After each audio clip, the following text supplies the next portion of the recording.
সুবহানাল্লাহ। আচ্ছা বলেন তো আল্লাহ কোথায় আছেন? এটি একটি মুশকিলের প্রশ্ন। সাধারণত লোকেরা বলে আল্লাহ সব জায়গায় আছে। এই কথা, এই জবাব সঠিক নয়। আকীদা সাফ হতে হবে। আল্লাহ সব জায়গায় আছে এই কথা সঠিক নয়। যদি আল্লাহ সব জায়গায় থাকেন তাহলে দুনিয়ার সব জায়গা ভালো না, কিছু কিছু খারাপ আছে। তাহলে খারাপ জায়গায়ও থাকতে হয়। নাউযুবিল্লাহ বলেন। আল্লাহ কোথায় আছে এই প্রশ্ন আল্লাহরই করি।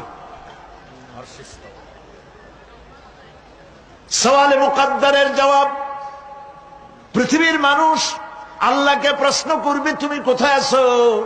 রব্বুল আলামিন প্রশ্ন করার আগে জবাব দিয়ে দিয়েছেন, আর রাহমানু আলাল আরশি ইস্তাওয়া।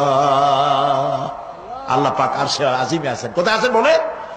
এক আঙ্গুল আকাশের দিকে উঁচু করে বলেন আল্লাহ কোথায় আছেন? আরশে আজিমে আছেন। সুবহানাল্লাহ।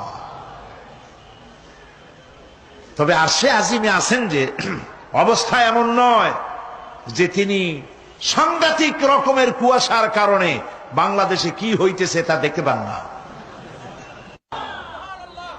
সে আল্লাহ রাব্বুল আলামিন সব কথা পরিষ্কার করে বলেছেন, আমি তোমার ঘাড়ের কাছে। তার মানে আল্লাহর ইলম, তার নজর, তার সামা এবং তার বাসার, তার দেখা, তার শোনা, তার ইলম সবটা আমাকে ঘিরে আছে, আমি তার বাইরে নাই।